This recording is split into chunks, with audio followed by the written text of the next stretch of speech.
قاسم جسے ہم بچپن سے ہیرو پڑھ رہے ہیں اور سن رہے ہیں، اس کی حقیقت کیا آیا کہ وہ واقعی ہیرو تھا یا زیرو تھا؟ سندھ آنے کا اس کا اصل مقصد تھا کیا؟ اگر اس نے سندھ اسلام کے لیے فتح کیا تھا تو اسے واپس بلا کے قید کرنے کی کیا ضرورت تھی؟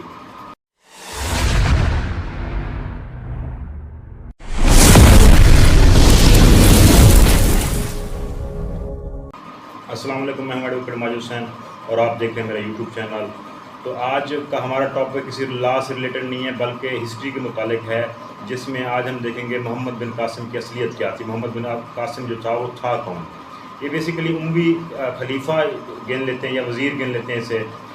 تو یہ حجاج بن یوسف جو تھا اس وقت کوفہ کا گورنر تھا، اس کا یہ داماد بھی تھا اور بھتیجا بھی تھا۔ حجاج بن یوسف جو تھا وہ بہت ہی ظالم انسان تھا، جس نے کافی صحابہ کا قتل کیا اور سادات کو بھی اس نے شہید کیا۔ اب آیا کہ ہم دیکھتے ہیں کہ یہ جو محمد بن قاسم تھا وہ واقعی میں جو ہم بچپن سے سٹوریاں پڑھ رہے ہیں یا سن رہے ہیں کہ ایک نہید نامی لڑکی جو کہ راجہ دہر کے پاس قید تھی، اس کے ساتھ ظلم ہو رہا تھا، اس کے خط پہ آیا تھا ادھر سندھ، اور راجہ دہر کو اس نے شکست دی تھی اور اسے آزاد کرایا تھا۔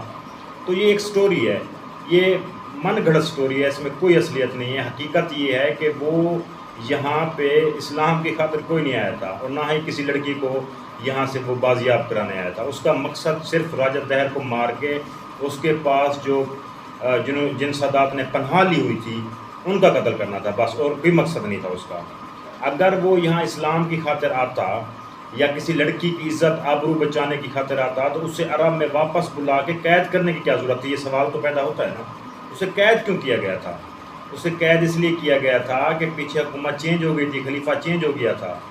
جو خلیفہ چینج ہوا تھا تو وہ اس کا حامی نہیں تھا، وہ حجاج بن یوسف کا حامی نہیں تھا۔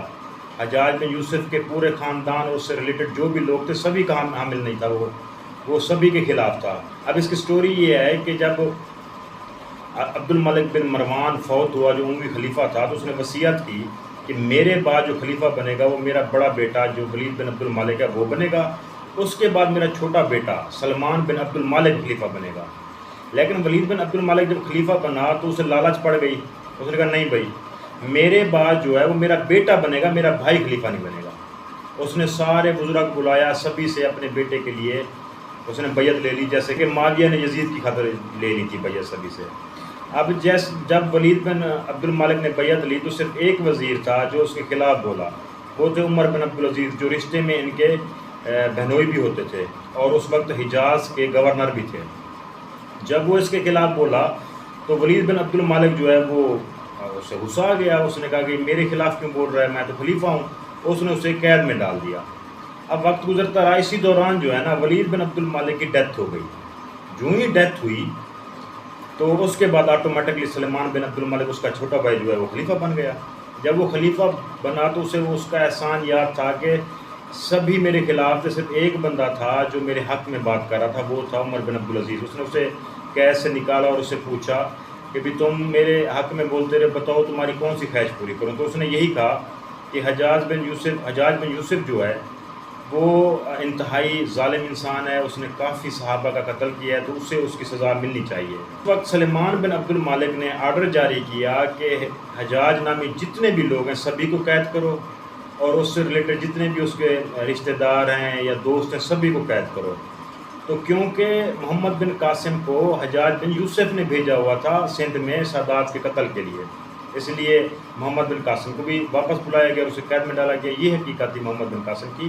جو ہمیں سٹوریاں اور کہانیاں پڑھائی گئی ہیں یا سنائی گئی ہیں ساری جھوٹی ہیں، من گڑت ہیں، کوئی اصلیت نہیں ہے۔ اصل بات یہ ہے کہ یہ یہاں پہ اسلام کی خاطر بالکل نہیں آیا تھا، بلکہ یہ سادات کا قتل کرنے آیا تھا۔ سادات کا قاتل تھا یہ، حجاج بن یوسف کا داماد بھی تھا، بھتیجا بھی تھا۔ تو جب سلمان بن عبد الملک کی حکومت آئی تو سبھی کو قیدی بنایا گیا اور مار ڈالا گیا۔ یہ اس کی حقیقت تھی۔ اگر ویڈیو اچھی لگی ہو تو لائک کیجیے گا، چینل کو سبسکرائب کرنا مت بھولیے گا، اپنا خیال رکھیں، دعاؤں میں یاد رکھیے گا۔ اللہ حافظ۔